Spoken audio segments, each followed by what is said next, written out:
Welcome back to the broadcast. Now we want the attention of the girls and the men somehow, because then when we're going through these tough times, we always want your assistance. And so we discuss endometriosis, and really an important conversation has been there for quite a long time, but we still are having our girls finding difficulties in understanding this condition. Some of them do not even understand the symptoms of the same and how best they can be able to handle this. And therefore we want to speak to them this morning and make sure that all together together we are able to get basic information on how best we can deal with such a scenario. We have celebrities around that are pushing for such campaigns. We know Jambi very well has been doing so much so in terms of making sure that the girl child is well, are empowered with information to do with the same. And it starts at the point of menstrual cycle or menstruation. So it's really important that we first engage the obstetrician or gynecologist based on that, and the menstrual cycle, understands a bit of it, and then escalate it further to understanding endometriosis more. So joining me for this conversation all the way from the coast is Dr. Swabra Swale, who's, like I've said, an obstetrician. I find it so hard to pronounce this, obstetrician, yes, and also a gynecologist, so that she would take us through understanding endometriosis. So how are you, Dr. Ari? Hi. Good to have you. How are you? Morning. Good to have you this morning. Pleasure being here. All right. And due to public demand, I'm being told that we are here to be schooled, and therefore we start at the level of menstrual cycle. We understand that what the cycle should be, what a normal cycle should be, at what point then we should know that there is a problem here and maybe raise an alarm, and then now we escalate it further to understanding endometriosis. Endometriosis, I hear you. All right. My name is Dr. Swabra Swale from Mombasa, based in Premier Hospital. I'm the resident obstetrician gynecologist. And understanding menstrual cycle, let's first appreciate that it's the only thing unique to women, unique to humans, and it's a beautiful, beautiful thing. So then what is the menstrual cycle? This is a cyclical shedding of the endometrial layer, every month, following an unfertilized egg. So the presence of a menstrual cycle is actually an affirmation that you're not pregnant, to put it simply. So how normal is it? What is a normal? What is abnormal? How should it be? What is the volume? So if we're to act on the normal parameters, the normal cycle of a woman should range between 21 and 35 days, Anything in between there is fair game. And the actual bleeding should last for 3 to 7 days. The volume of a blood shed every month, however much it looks, usually is just 30 to 80 mils of blood. I know, it looks like we're always bleeding out, but it's just 30 to 80 mils. So moving within those normal parameters, anything that steps outside of the normal parameters then will be termed abnormal, It's not supposed to hurt, which then will drop us closer to the topic at hand. It's not supposed to, debilitate you with pain. It's not supposed to ground you. It's supposed to be a cyclical, normal, almost painless process. So anything that steps out of it, anything that gives you intense pain, then maybe we can call it an abnormal menstrual cycle. All right, that's interesting. And I guess in a very beautiful way, you've managed to probably take us through that. It is interesting how I have been through this for years, but again, I have just learned something that I probably did not know. And that's the reason why we say it's good to constantly have these conversations. And so let's get to the topic of discussion this morning, endometriosis. And just understanding the same and how best we are able to cope with the same, whether it's a condition that is manageable or it's a condition that is treatable, in totality, or if not treatable, then how best are you able to manage it? Just to get to understand what exactly is endometriosis. So endometriosis is a condition where the normal stromal cells, the normal lining of the uterus, the lining of the uterus is the inside layer that sheds every month. Those cells, when they're found outside of that lining, outside of the uterus, now that's endometriosis. They can be found inside the muscle layer, and we have to understand that the uterus itself has 3 layers: the actual inside layer, the muscular layer, and the outside layer. They can be found in any of the layers that is not the actual inside layer. So the muscular layer, they can be found in the ovaries, which are the eggs that ovulate, which also produce the hormones. They can be found in the surrounding structures in the pelvis. So for example, the colon, okay, in the pouch of Douglas, which are just the recesses around the uterus, can be found in the ligaments that hold the uterus up. Interestingly, can also be found in distant areas, the lungs, the bladder, the colon, the intestines. It can be found everywhere else, okay? Now, interestingly, I've come across 2 cases that are not your typical endometriosis. I've seen brain endometriosis, and I've also seen lung endometriosis. I think a while back we had a talk with Njambi Kaikai, who is the epitome of endometriosis in the sense that she has the most severe endometriosis and it's found in her lungs. So let's just put it out there that when the endometrial cells are found outside of a uterine layer, that is endometriosis, despite where they are. So how then are these connected to, you know, the menstrual cycle of a woman, if it's at the level of the brain, at the level of the lungs, at the level of different parts of one's body? So every time you have your period, okay, usually the endometrial cells shed, okay, and they bleed because they're responding to the hormones that you shed or the hormones that you produce. And so that will mean that if you're bleeding from the lining of a uterus, you're also going to be bleeding from every other place that these cells are found. So if you are, for example, affected with lung endometriosis, every time you have a period downstairs, you also have a period in your lungs. Every time you have a period, you also have a period in your bladder. Every time you have a period, you also have a period in your brain, okay? And now that brings us then to the effects or the symptoms of endometriosis, because then they vary, okay, depending on where they're found. Hold it right there before we even come to the signs and symptoms. So when you are bleeding across, so this happens then internally, if it's in the brain, and you know it happens, you know, internally if it's in the lungs. Just how dangerous is that, and is it a painful experience? So then we have to mention that endometriosis is a spectrum. There are those who are mildly affected. There are those who are very much unaware that they have endometriosis. Okay. To those that have catastrophic disease, in the sense that every period presents with it a new set of symptoms depending on where the cells are. So if, for example, you have bladder endometriosis, you're going to be bleeding as your period, and then you're also going to be having bladder, just a minute, I can hear the reflection. Okay, you're also going to have bloody urine, yeah. It's a bit too, is it too much? Yeah, I can hear the There's some bit of technicalities. Echo. Can we fix that, please? Technical team.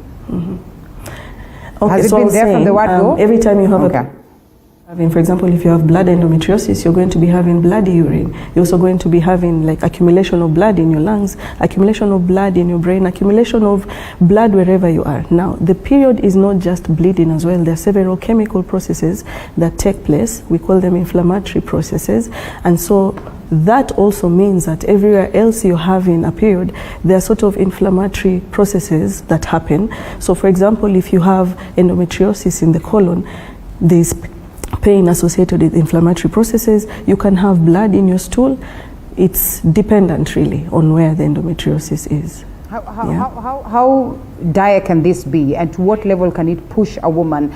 Now that you say a majority of them probably do not even know whether they have endometriosis, so that is, does it mean then that it's not such a dire thing that would get you bedridden, that would get you seeking medical advice?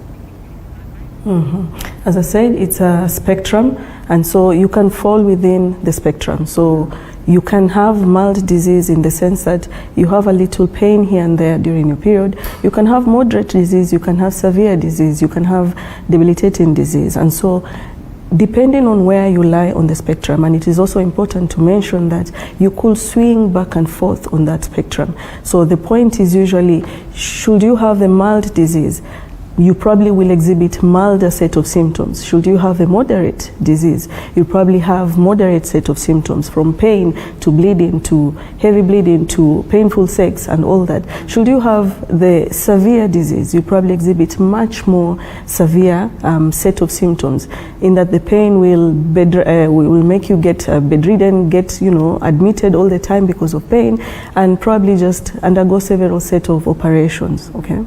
Slowly by slowly, the girls are you know, are privy to this information, contrary to what was there back then. You know, we like the likes of Jambi, a guy who's, you know, done so much in terms of, you know, bringing this to the fore, to the light, enlightening girls on the possibilities of them, you know, having this. Having endometriosis. Yes, having endometriosis. Do you suppose then that there's more that needs to be done for us to be schooled on the same, so that we know that in case we experience such a system, you know, such symptoms, then we need to be alert? True, and maybe then we need to stop telling girls that period pain is normal. Okay, we should stop normalizing pain. Because, as I said, she may be on the spectrum, she may be seesawing, and if without proper evaluation, without proper staging, and without proper making diagnosis of the disease, this girl could probably have endometriosis in its severe form, and we are here telling her that her period pain is normal. This woman that is having pain during sex is probably being told that it's normal, or is being treated for other infections that could probably present the same way. This woman who has slightly heavier bleeding than the average woman is being told that it's normal, it will pass. Actually, the most frequent statement I've had is, once you have your first child, the pain will go away. I don't know why we say that. I have absolutely no idea why we say that. So I feel like maybe we should do more groundwork, in the sense that should a patient present to you with pain, let us not brush it off as normal. Let us first investigate. Having ruled out the big things, endometriosis amongst other issues, then we can probably say, fine, you are free of endometriosis. Not that you're normal, you are free of endometriosis. So this remains a myth, this one that, oh, if you're experiencing painful menses, then once you give birth, it's going to be a different affair. I know girls who have given birth. I know women who have, you know, given birth 4 times over, and the pain is still there, okay? The pain is still there, and they come to the offices. What usually happens is, when you're pregnant and when you're breastfeeding, a slightly different set of hormones kick in, and they give you a reprise. You sort of rest from the symptoms of endometriosis. You're not having a period when you're pregnant, you're not having a period when you're breastfeeding, and so you sort of rest. And so we assume that we are healed from what was ailing us. But you see, once you're done breastfeeding, once your menses resume, because endometriosis will be with you every single month, every time you have a period. So once your period resumes, then we're back to square one. So no, you're not healed with pregnancy or childbirth. You just have a recluse. You sort of rest. All right. And now, as we get to the signs and symptoms, does it then mean that any moment you experience pain during menses, then you should conclude that there's a possibility that you have endometriosis? Possibility, yes, but definite diagnosis, no. And so there is a general workup. Every time a woman walks in my workup of the diagnosis, or in my workup of a woman, it's not just, you know, run into one thing. This is pain. I may want to probably have a talk, in-depth talk with you, tease out all the other causes of pain, tease out all the other causes of what you're presenting with. We call that history taking. And usually we joke in medical school, by the time you're done taking a conclusive history of a woman, you should be around 70% towards a diagnosis. Then, upon, you know, taking the history, I may want to examine you. So, for example, you've come to my office with pain, pelvic pain, or pain during period, what we call dysmenorrhea, or pain during sex, what we call dyspareunia. So I may examine you, and so we call that a pelvic exam. So I will examine your abdomen, and then I'll probably examine the pelvic area, and this will mean a digital examination. So I may want to touch for myself what is inside, feel for myself, maybe put in a speculum, feel how tender things are inside. And in that process, we may tease out other causes of pain, for example, fibroids, infections, many other causes. We shall not dwell into them today. But also in the process, sometimes you may actually pick the endometriosis lesions, okay? For example, should I do a digital exam? I'll probably, at the very end of a vagina, at the very top, we'll feel some, you know, adhesions here and there, which may point very strongly towards endometriosis. That is a physical examination. But we all know that the gold standard for diagnosis of endometriosis is laparoscopy. You cannot for sure tell that this woman has endometriosis until you put in a scope inside of her, which is what we call the keyhole surgery, and see for yourself where are the lesions. So it is not so much diagnosing, it is making a diagnosis, seeing the extent of a disease, how deeply penetrative is her endometriosis. Is it really penetrating all the tissues all the way down? Where is it, okay? And how have the surrounding tissues been affected? So it's a cascade from history taking, physical examination, and then doing your laparoscopy. Maybe I have to also mention that there's very minimal role of blood tests. There's no single test that I will do for you and tell you you have endometriosis. No. Usually the role of laparoscopy is to see, and then should you see a lesions and you suspect it, pick a sample of it, then go look under a microscope, okay, what we call a biopsy. All right, that's interesting. And therefore, right from the word go, from the onset, at the level of home, the first thing then that would probably make me need or have that need to then engage a gyna is the fact that maybe I'll see the main or the most common symptoms to be pain during menses and the menstrual irregularities. Exactly. Menstrual irregularities, heavy bleeding, bleeding that is a bit too much. Okay. If you're using, say, a pad and a tampon at the same time, that may not be okay. If you're bleeding out clots, that may not be okay. If your bleeding is taking more than 7 days, that may not be okay. If you're having a bleed in between 2 periods, that may also not be okay. If you're walking around with a constant pain, that is not okay. If during your period you have to take more than the average painkillers, that is also not okay. If you're having sex and you're feeling pain, that is also not okay. So we have to come from a point of knowing the normal, what is okay for you, for us to move into the abnormal. All right, then in this case, I'd love to understand. I mean, when we're talking pain, are we talking about cramps? Is there a difference between cramping and pain? And is it okay to then just cramp and say that this is normal? Okay, so usually we use a scale, and so if between 1 and 10 you're dancing between 1 and 3, we can say those are normal cramps, okay?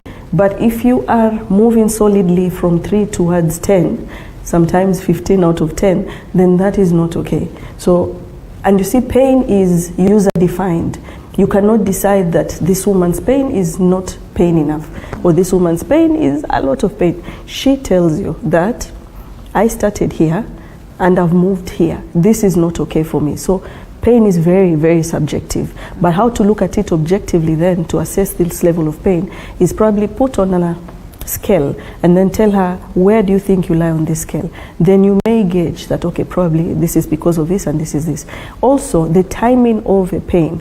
So sometimes just the normal cramping during period, that will just tell, okay, fine, it's cyclical, it's mild, those are cramps. But I mean, you should not be having pain when you're just resting, you're not in your period. You should not be having pain when you're having sex. There are some scenarios where you do not expect. Be that you had it all along, but you had a very mild form of a disease, and then it progressively gets worse and worse. And so you may not have noticed it initially, but with time, subsequent periods later, accumulation of the infiltrates later, the disease gets worse, and so from the outside then you start perceiving these things that probably should have perceived from the word go. So the woman presents at different stages, but the disease will probably there from the word go. So then what are the causes of endometriosis? I mean, we've talked about it in detail, but what are the causes? Data now and research now strongly points that there is a familial, a genetic element to it. If your first line relative, your mother, your sister has endometriosis, chances are you also have endometriosis. And so the statement here is usually, as we usually have very bad cramps in our family, very bad cramps in the family could easily be endometriosis, okay? And some theories also talk about retrograde menstruation. What that simply means is, you see, this being your uterus, you're supposed to bleed outwards towards the cervix, into the vagina, outside. So sometimes some of that blood could easily flow backwards through the tubes and into the abdominal cavity. And so when it flows backwards, it's a direct inoculation of those cells that were supposed to be shed outside are now being implanted all over your pelvic. So that is retrograde menstruation. There are several theories. The third theory usually would be metaplasia. Now, metaplasia, I like how scientists have such hard words for easy concepts. Metaplasia is when just cells simply morph, okay? You have this type of cell here, and then all of a sudden it decides, I don't want to be this type of cell anymore. I want to become this other type of cell. That also usually happens during cancer, okay? You have a normal looking cell, and then it decides, no, now I want to become a cancer cell.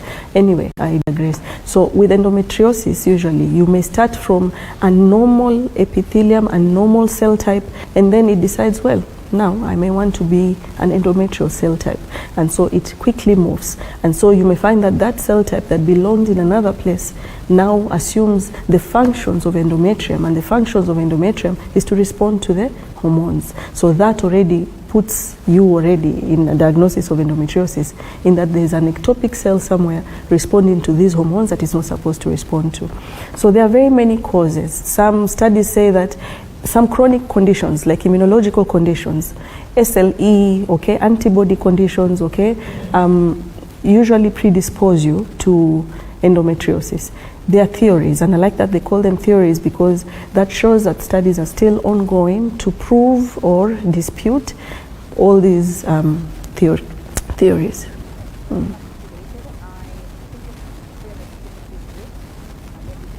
Understand whether then it affects your fertility and ability to get pregnant and a couple of other things, whether it's treatable. Really, really important that we learn all about this. Dr. Swabra Swale, allow us to take that break and then we come back to you some more.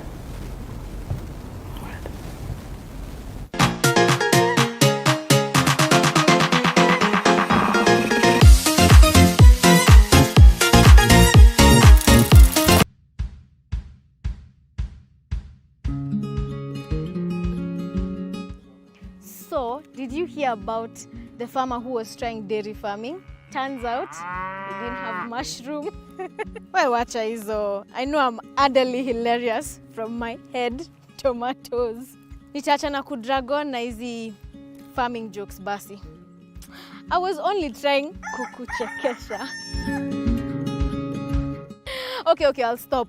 I know my jokes are not very funny. But I know you'll want to know the different kinds of farming we have here on Kilimo Diaries.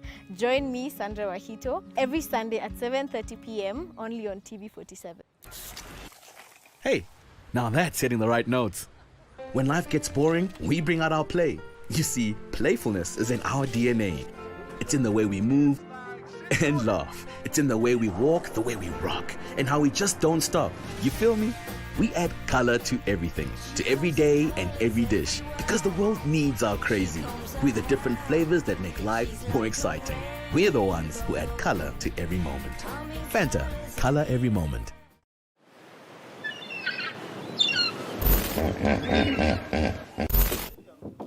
Why crocodile inaweza tokea juu. Hiyo sijakula hata unataka nikufe kabla ni. I don't like it. I don't. Miss Kai na hipo ikitokelezea ivuruche simu yangu. No, ni sawa. Those who know me will tell you I'm not a lover of large volumes of water. But for you, we roam the different parts of the country and beyond just to make sure that we bring you the experience. We educate you, we entertain you, and we inform you. That it's not political and it can do something. As we sail the boat of Morning Cafe to enlighten you, entertain you, and inform you every Monday to Friday, only on TV47.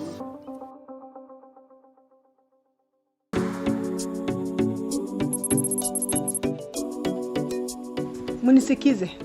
Kwanza nataka kusema jambo moja. Tumepata mgeni ambaye anaitwa Beatrice, ameingia kwenye kikundi hiki. Mnafurahia? Huyu ndio dada Beatrice.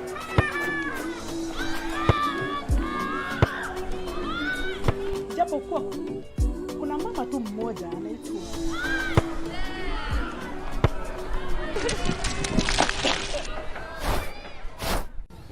What?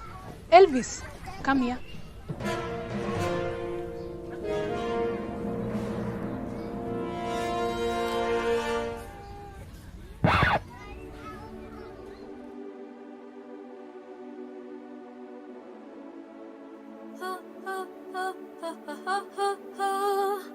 Washer Ultra Detergent, unlike your ordinary washing powder, is formulated with 3D enzyme action designed to remove stains. Untold Stories.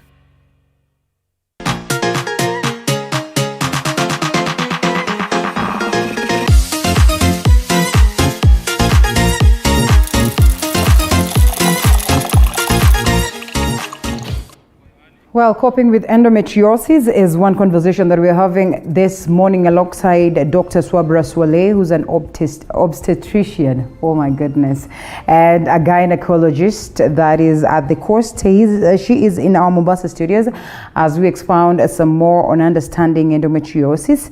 And we have picked up key things right here, starting from, what could be the causes, the diagnosis and what informs this, and some of the difficult moments that you go through, and where then you could be having the endometriosis aspects. And I learned that, this can occur in different parts of the bodies and so much more. If you're just joining in, worry not, because we'll be having this on our social media platforms for your review. And therefore you can pick up some of the key things that Daktari speaks of. Now, to expound it even further, Daktari, there are always very many fears. The moment you're told that yes, you have endometriosis, I do not know how painful then this, before we even get to the aspect of whether this is treatable, in totality, and we can say that this is a game of the past. Fears are on the aspect of fertility and ability to get pregnant. Does it in any way affect a woman's capability? Absolutely. The studies show that 30 to 40% of every woman who walks into your office and she's unable to get pregnant, 30 to 40% of them, should you dig, you'll find endometriosis. So that is a big number. If I'm to put it into context, every 3 women, 1 will have endometriosis. Every 2 women, 1 will have endometriosis. That's a very big number, yes. So it has a direct effect on fertility. Right. Are there instances when, of course, this other percentage can be safe? And what really could inform that safety? Is it in, diagnosing it early enough and maybe going through treatment, or what? So if we are going to make a diagnosis, or if we're going to propose treatment, then we have to know how then has this endometriosis affected your fertility.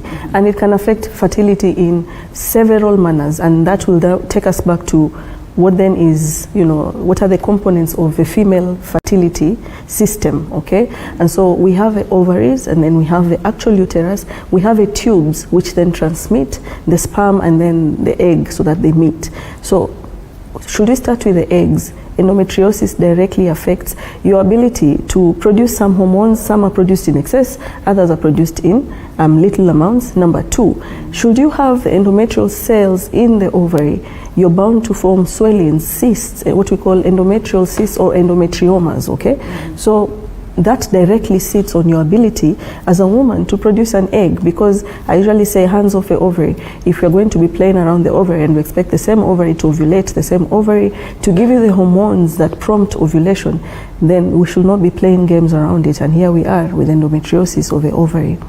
Now, moving away from the ovary, coming into the uterine body, so through the tubes, we know that endometriosis can cause what we call adhesions.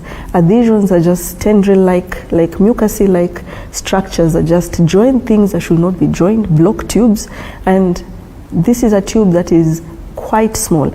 I want to call it microscopic, although it is not quite microscopic, but imagine the inner tubing of a big pen. It is smaller than that. So should you form any blockages in there, that directly blocks the tubes, And maybe to put it into perspective, of all the female infertility cases we get, 70% or more, the causes are usually tubal, meaning the tubes are blocked.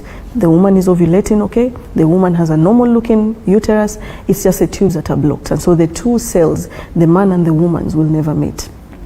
Should we move down into the uterus, we also have the uterine lining being affected because we have this excessive bleeding, and so we have inflammatory processes ongoing in and out, and so we know that endometriosis causes recurrent miscarriages should you even conceive, because where does a baby implant? That environment is not friendly. It's a hostile endometrium that does not allow for proper implantation. So yes, it can affect infertility. All right, well, that is quite unfortunate there. Now, There's always that question as to whether then you can equate this to cancer. Is it cancerous? You know, when you say endometriosis, most of the women will be so scared that probably, well, this could be more than what it is that the doctor is calling it. Yeah. I will not even speak with authority about endometriosis and cancer. I know that there's a lot of resources poured into that area in terms of research, and I know studies are still ongoing. But I would also like to mention that one of our causes of endometriosis was metaplasia. There was a normal looking cell that served a different purpose, and then now it's serving endometrial purposes. So if that cell could morph into this, what prevents this cell then from morphing into something else? It's just an idea thrown out there, nothing solid. There are still studies going on, but there are fears. Yes, there are fears. All right. Well, you mentioned something to do with the stages. Are there specific stages, and is there then when we'd say treatment comes in, if at all there's treatment? Yes, so there is a staging system. I will not go into the scientific bit of it, but it's basically mild, moderate, severe disease, and this is usually based on where the condition is found. Number 2, the extent of a disease, meaning how wide the lesions are. Number 3, how deep, because it is not so much how wide it is, but how deep has it penetrated into the surface it has implanted on. That has repercussions, okay? The pain level, the scarring level, and all that. So the deeper they penetrate, the wider the lesions, the further off from the pelvic area, that puts you at a more severe stage than if we are just limited to around the pelvis with a very mild invasion with a very small lesion. Okay, so in this case then, because I hear in some instances when you're diagnosed with a certain disease, you know, treatment is hugely dependent on the stage or the stage at which you know the condition is. So in this case, is endometriosis treatable? If treatable, are there certain stages when it gets to, it becomes hard to even manage? I would say as a whole, it is manageable. It is not treatable because I cannot reverse the processes that have already started. And no, getting pregnant is not treatment, and no, removing the uterus is not treatment. And so the treatment then depends on, number 1, how has the patient presented to you? Okay. Number 2, what is the extent of a presentation? So I'll put it into context. One patient may present with heavy bleeding, another patient may present with infertility, another patient may present with pain, and so I cannot just treat everything. Usually treatment is targeted. So I would say number 1 would be diagnosis. Why I keep going back to diagnosis is because we have assumed a diagnose and treat approach. When I put in a scope to make a diagnosis of endometriosis, it is not enough for me to see and say, now she has endometriosis. And then, so in that same instance, I'm also supposed to treat. So most of the treatment modalities will tie with the diagnostic modalities, okay? And so then treatment is a spectrum, and it can range from those that we observe, can range from those that we put on medical treatment, can range to those that we put on surgical treatment, and even surgical treatment still has stages: conservative surgery and then radical surgery. And then also, depending on the location of endometriosis, it is important to mention that it is not a singular, physician, visit. It's a multidisciplinary approach. If you have endometriosis in your brain, what role does a gynecologist have to do opening your brain to remove endometriosis? So then I would need a neurosurgeon. I would need a chest specialist. I would need a surgeon. I would need you understand, there are several aspects, several team leaders. I may need a pain specialist to take care of a pain, okay? So a multidisciplinary approach is very important, depending on where she is on the spectrum, and then also depending on what she has presented with. She's looking for a baby, you direct your treatment towards getting a baby. She's looking for pain relief, you direct your treatment towards pain relief. Well, that's interesting. How expensive is managing endometriosis? It is pricey, and we have to mention that also now in the face of COVID. We know that people have lost jobs, and so insurance covers are not readily available. Now you see, if I cannot even make a diagnosis of endometriosis, which is done laparoscopically, if we are to just look at the singular operation, laparoscopic surgery, to make the diagnosis, we're not talking any less than, say, between 300,000 and 500,000. That is in a moderate, pricey facility. There are some government facilities that have now taken up laparoscopic surgery, which I think is beautiful, because then it avails the services to the local Mwananchi. But if I'm going to ask you to pay 300 to 500,000 out of pocket, that is a big chunk of your finances, and that is not a guarantee that I will treat fully. It's to see, and then to see what I can do. So it is pricey. But again, if we remember the spectrum, then we know that management can just be pain relief, painkillers, can be medicines, can also be surgery over and over.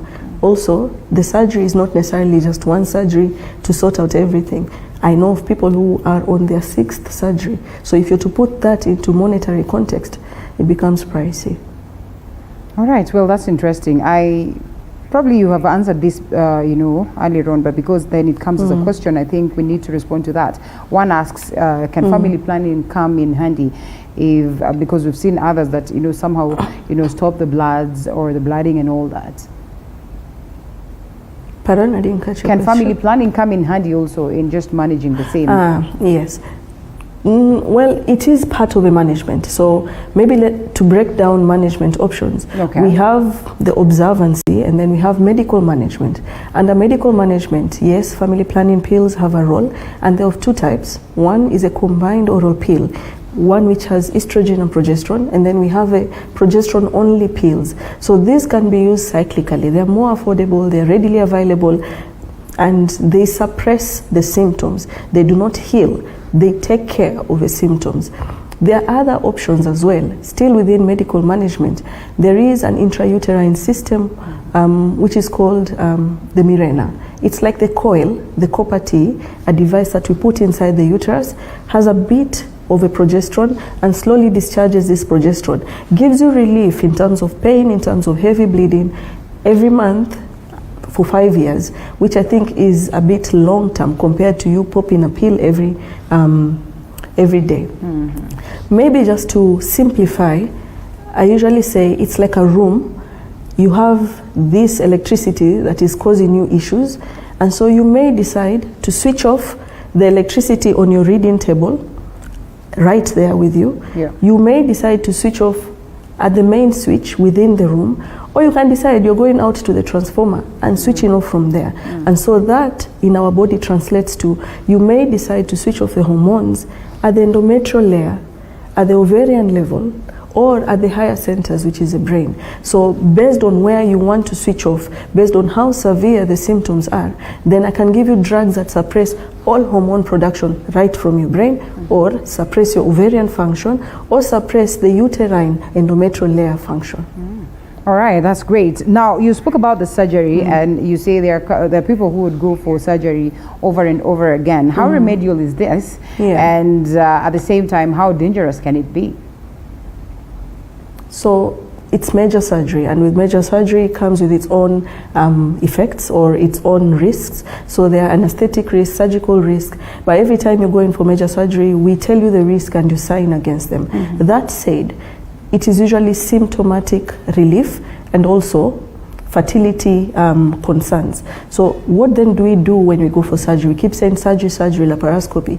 If you have an endometrioma, a swelling, a cyst around your ovary, blood has accumulated and has formed a big bubble which has blood inside, I may want to go and remove that so that I leave your ovary. So we call that ovarian sparing surgery. I'm taking out the problem which is causing you pain, and I'm leaving your ovaries.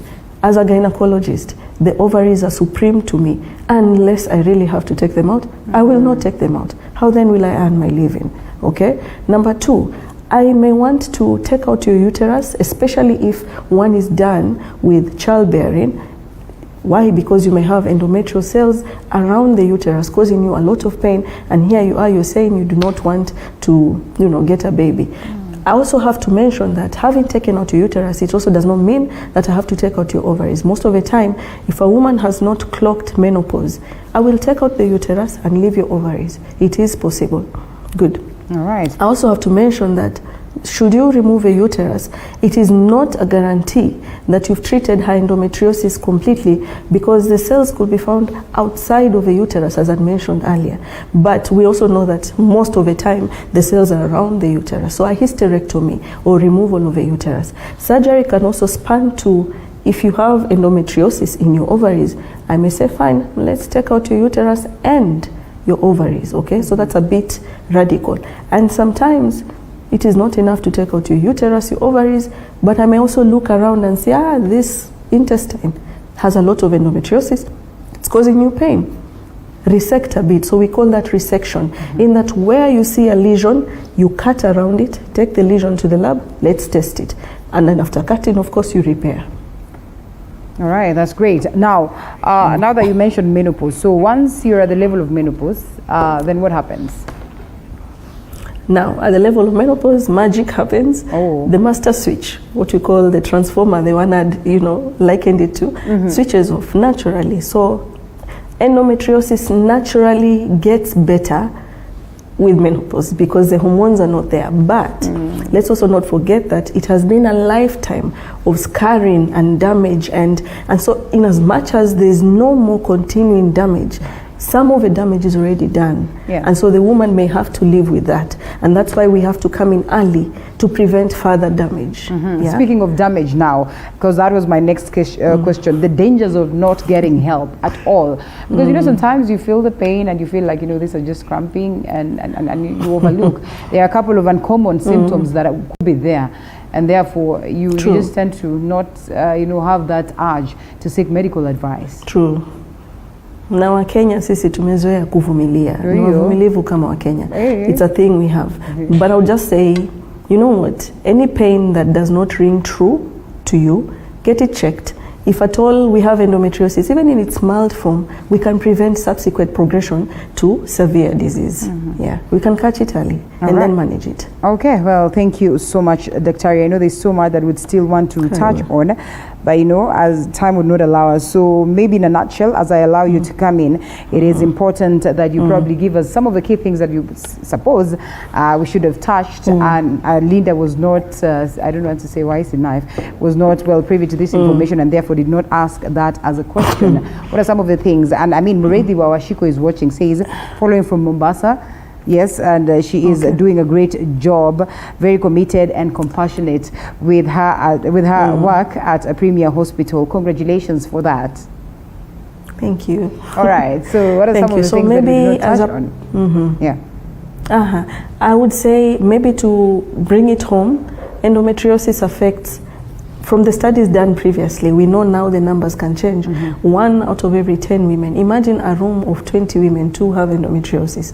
Okay? It is not normal to suffer. I keep telling my patients, there's no gold medal for suffering. If period is painful, come in. If sex is painful, come in. There's no gold medal. So pain is not normal. That should be the take-home message. Number 3, it may not be treatable, but it is manageable. And we have the facilities now. No, you do not have to go to India to get these things. We have them, even Mashinani. I'll give an example of Laparoscopic Mashinani, which is an organization that has taken laparoscopy to the normal Wanjiku, okay? So we have all these things available. We have expertise available to work you up and also make a diagnosis and subsequently treat you, okay? Know the normal, and then when you deviate from the normal, then you know quite easily that I'm not okay, and you see a gyna. All right, well, that is great. And I think on that very note, it is important that we close it. One, for a moment, is it necessary that you go through the surgery? Can you overlook surgery? Absolutely. There are very many women who have endometriosis and have not had surgery, especially if they have the mild form of a disease. What if there's no swellings or there's no cysts that are inside of you? What if the disease can be managed by tablets? What if it's just pain that can be taken care of? What if? So most of the time, I would like for the diagnosis to be made through surgery, but what of a person who cannot afford? So as I said, once you're done as a doctor, once you're done taking a proper history, taking a proper examination, okay, you should probably have a clue that this is endometriosis. The diagnosis is just by laparoscopy is just to confirm, and we usually call it for academic purposes. But sometimes I can tell this is endometriosis working even without doing the surgery. So it does not mean that every time you come into my office we are going to theater. No, you're coming into my office to seek help. So help should be the agenda here. And so help for you may be tablets, maybe this, maybe this, maybe this. It may be also surgery. Food. How important would it be? Because I'm told most of the conditions, many a times here I talk to doctors and nutritionists that will tell you, you know what, you don't necessarily have to go for the medicine. Maybe there's food that would be really helpful. In this case, is food something that is, worth creating a balance and managing? Interesting that you should mention that, because now more attention is going towards diet.